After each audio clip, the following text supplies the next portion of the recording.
discuss about a topic in physics. Okay, today our topic is about kinematics. Okay, first of all, let's learn what is this kinematics. It is actually a branch of mechanics that describes about motion without considering the forces which is causing it. For example, let's consider some examples like how far an object can move and how fast it can be moved and how is the velocity changing on the object.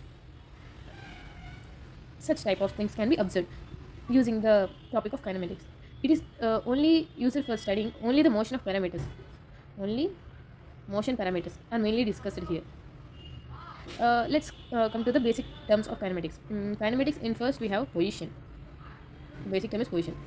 Actually, position states that it's a location of a particle which is with respect to the reference point. To the reference point, it detects the location of a particle. Second is the distance.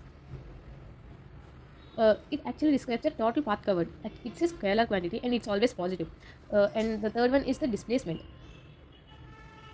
It is a shortest distance. First, suppose here is a point and here is a point. Here to here is we can go from here to here too. Here, the shortest path is the displacement, and the longest path or the path from the initial point to the final point is called distance. And distance is a scalar quantity, and displacement is a vector quantity. Here we can see the magnitude and direction. Both can be observed. And as we have stated that distance can always be positive and cannot be negative or zero, but displacement can be zero. We can say in a simple equation that displacement is greater than or equal to distance.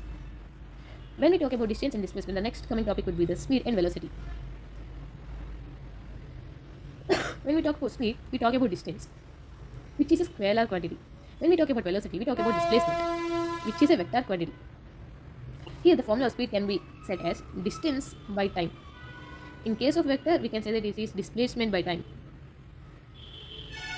As we can know that distance is a scalar quantity, so speed will also be a scalar quantity. As velocity and displacement, as displacement is a vector quantity, velocity would also be a vector quantity. And as we know that distance cannot be negative; it should always be positive. In the same way, speed cannot be negative.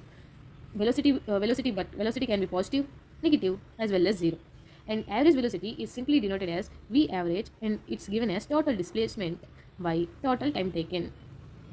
Here we have another concept called instantaneous velocity. This particularly gives the velocity at a particular instance of time, and it's generally denoted as ds by dt. It's the derivation. It's as this is a small particular point, we have to do the derivation to get the particular instant of velocity. Next terms, as we have already discussed about speed, velocity, distance, and displacement. The next further topic is acceleration. It's completely dependent on the velocity. It's the rate of change of velocity. It is given as a equals to dv by dt. There are types of accelerations. We can say uniform acceleration, non-uniform acceleration, negative acceleration, which is also known as retardation or deceleration. Uniform acceleration, it means it is constant, and non-uniform means it is changing. And negative acceleration is whenever the velocity is decreasing, it comes to retardation. And there are mainly equations of motion, which is very important. These equations of motion are valid only for uniform acceleration. The first equation is we all know that v equals to u plus at. I will initialize the terms later, but first of all, let's learn what are the equations. First equation is v equals to u plus at. Second equation is equals to ut plus half at square. This all can be derived only by using these general formulas. And third equation is v square equals to u square plus 2as, or we can write that v square minus u square equals to 2as.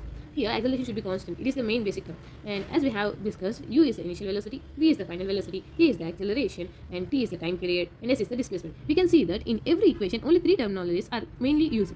Four terminologies are none ever used. Here you can see that v, u, a, t are used. Here s is not used. In every equation, each and every term will be missing. In all the five, as there are five terms like u, v, a, t, and s, all the five terms cannot be used in a single equation. Each term would be missing in any of the one equation. And the most important thing is graphical representation. Whenever a graph is drawn for displacement and time, the slope generally represents the velocity. The straight line represents the uniform velocity, and the curve represents the non-uniform velocity when it is drawn between displacement and time. When a graph is drawn between velocity and time, then the slope indicates the acceleration. The area under the graph, which is the area under the graph, represents the displacement. Okay, whenever we draw a graph of acceleration and time, area under the graph represents the change of velocity. All we have discussed in motion. Let's discuss what are there in motion in one dimension. We can say that motion is along a straight line. It's called one direction. In such a case, there will be a free fall, which is a equals to g, which is acceleration due to gravity, which is 9.8 meter per second square. Then the formulas of first equation, second equation, third equation can be modified as a equals to c, and we have to modify v equals to u plus, in place of a here we have to write gt, and s equals to ut plus half gt square. In case of two dimensions like xy plane, such as projectile motion or circular motion, we have to use the velocity u and the angle theta. We have horizontal and vertical components. We have to say ux is equals to u cos theta and uy equals to u sin theta. And we can derive the time of flight t equals to 2u sin theta by g, and maximum height h is equals to u square sin square theta by 2g, and horizontal range equals to r equals to u square sin 2 theta by g. One more important is here theta is equal to 45. It's the maximum range, and in a trajectory it's always a parabolic motion. We can use we have also a concept called circular motion where we can use angular velocity omega.